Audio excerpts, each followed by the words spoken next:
Hello guys! Good morning! So, good morning kay 11 naman din, no? So, karon today is Friday. Wala kaming pasok. Ewan ko lang kung bakit. Pero ako lang mag-isa ngayon kasi si Romel Hot.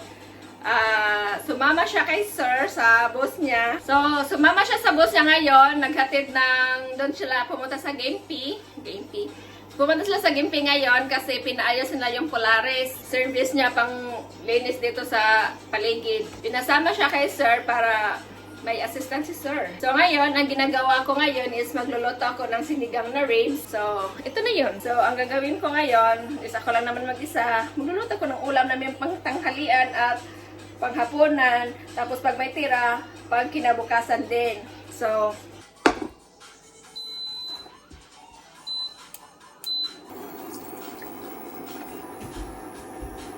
maglalagay muna tayo ng tubig ngayon. Pangalawang baso na to. Maglagay ako ng 3 basong tubig. Pangatlong baso. Tapos, maglalagay ako ng mga ricado. Sibuyas, tapos kamatis. Yan. Tapos, hihintayin ko munang kumulo siya. Tapos, pag nakulo na siya, ilagay na yung ribs. Ito yung rib. Tapos, ganun lang siya, halo-halo.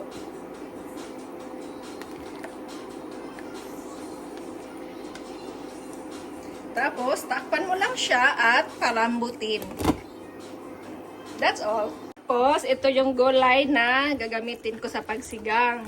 Itong puti, radish to. Talong, okra. Hinalo ko na, inisa ko ng lagayan kasi pagkatapos ito, ako lang din nang maghuhugas. Kaya inisa ko na. Binabad ko muna sa tubig. Cheng. Tapos, ito siya. Taran! Since wala akong kangkong, spinach mo nang gagamitin ko. Oh, spinach. Tinanim ko yan sa likod. Doon. Yan. Diyan ko kinuha. Pati yung kamatis. O, dyan. Timplahan muna natin ng asin at saka paminta. Lagyan muna natin ng nor para nunot sa laman yung lasa. Nor yan, nor. 4 cubes. Tapos, sinigang na gabi para medyo malapot-lapot yung sabaw. Tapos lahat. Tapos, ito yung black pepper. Para medyo may anghang konti. Pero mamaya, lagyan ko din naman yan ng sili. Tapos, ito naman, lagyan muna natin ng salt para may lasa yung ribs. Tapos, isugkay. Sa Tagalog sa sugkay. Parang ipaghalo ba? Paghalo yung lasa. Hintayin muna natin yung malambot yung laman niya. Siyempre, yung buto, hindi yan nalambot, yung laman lang. Saka muna natin na siya takpan. Takpan muna natin. Ganon. Tapos, hintayin itong kumulo-kulo. Basta wag lang yung dugo ang kumulo, no? Kanina, tinakpan ko to, pero umawas. Nag-overflowing. Ngayon, hindi ko muna siya takpan. Hintayin muna natin siyang malambot. Yung laman, hindi yung buto. Kasi yung buto, pag gusto mong palambutin yan, abutan tayo ng bukas. Yung laman lang. Okay? Alright! Tingnan mo yung labas kung gano'n siya kainit. Kung gano'n katirik yung init sa labas. So, welcome back. So, ilalagay na natin yung kuan kasi nagugutom na ako. I'm shaky na. Ilalagay natin tong radish. Nagugutom na si Akech. Medyo malapot na siya, oh.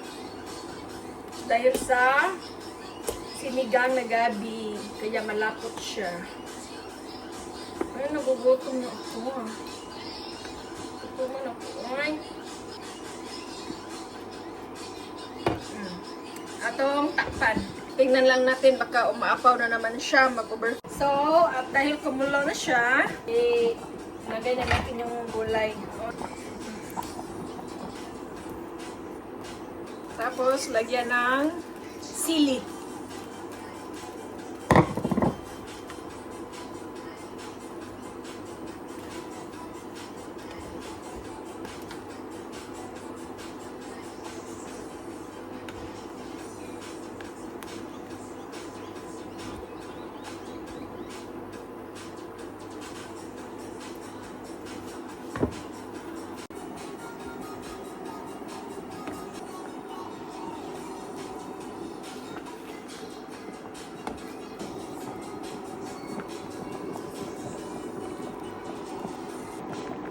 Nagdagan ko siya ng kamatis.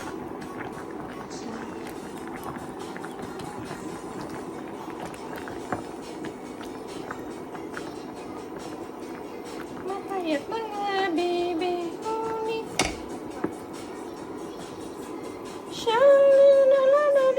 Kwak-kwak. Tapos, ilagay na tong panghuling gulay, which is spinach. Ilagay na natin tong gulay kasi nagugutom na ako. I'm hungry.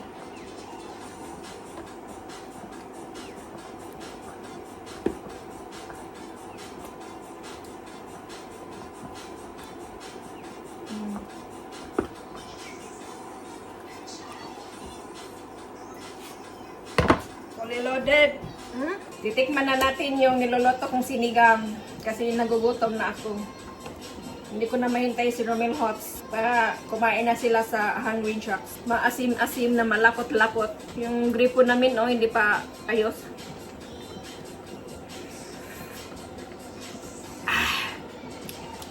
Hindi ako eh. Pero yan. Kaon ako guys. Gutom na kayo ko. Oh, siyag. Saba, kuwang sa aslong or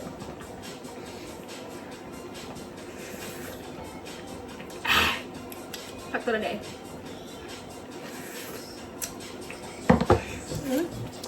Kulo.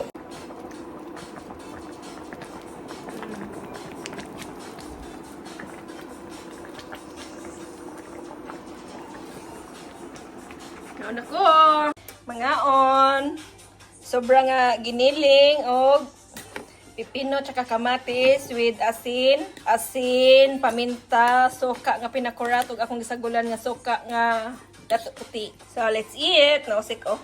Hello, good. Magandang tanghali. Ano na nga usik man ni?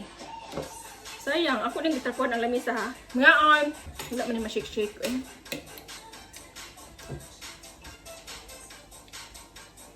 Tumaka eh.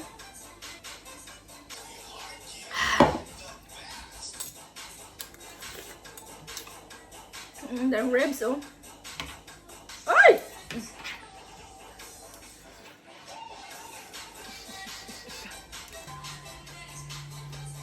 Kamu ba siniganahan mo da mga on? Kao na. Init niya, limuot pag yun dari kay kining balaya. Ano ni siya kanang muraog, oh? Bakal sana mura na siya container ng tiny house. Gamay ni siya. Na CR. Na ay ang sink wala pa mataod, igtataod pa. Ang naghimo ana nga cabinet si Romel Hot, siya gahimo ana kasananda ko ang cabinet. Kining ref gatagal nilang sir.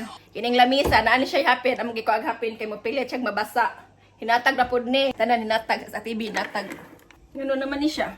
Unya ang internet ane sila lagi gipalit ni sir ng balaya. Ingon si Romel Hot 25,000. Ingon si Romel Hot 25,000 ang gibayaran nilang sir. Pero ang deduction ni Romel Hot sa balayra. Ang deduction ni Romel Hot sa balayra every week didakan siya og 240 sa tubig, kurente, wala ra siya gibayaran, mao ra na siya 240 tanan. Sa internet naka-connect sa kining TV ug ang laptop naka-connect sa ilaha, wala ra gabayad pod. Bali ang gibayaran ni Romel Hot kinirang sa load sa cellphone. So, mao ra to siya. Medyo nakasensibra gamay kay mao ra na gibayaran namo sa balay nga 240. Lagi no. Nagpa-schedule pa si sir para magtaod sa sink. Mao nagpa sound ko kay grabe kamingaw. Pero namatay na man guro. Kaya po na siya. Libre na po na siya. Internet. Nga. Kinin sa cellphone. Plan. Kada buwan. Ang mabayaran ni Romel Hot kay siya rin trabaho. Ang mabayaran niya kay 75, 150. Gusto minana. 135 ba? Pila to? Kalimot mo ko.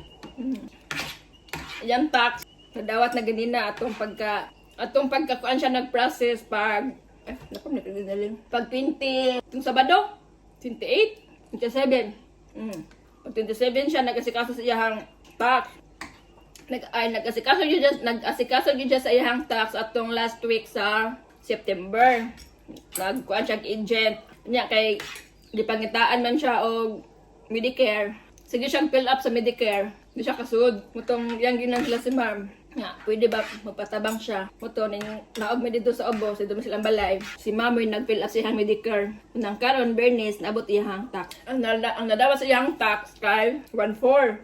Kaya kung wala yung Medicare, di na siya siyang agent. Kung wala siya yung Medicare, madawat sa iyang tax mga 200, 300. Ya, kaya napatabang man siya ni ma'am para ma-fill upan niya Medicare. Yun dawat, 1,400. Yan na lang. Okay yung 1,400, no? Pila na piso? 1,400, pilas piso. Ba, pilas piso? Last year, ang yan nadawat sa Medicare, 2,300. Karoon ka, gumay na lang. 1,400 na lang. Pag guman, wala na pag guman. Kaga ko. I-enjoy sa din ako ang lunch. Bye!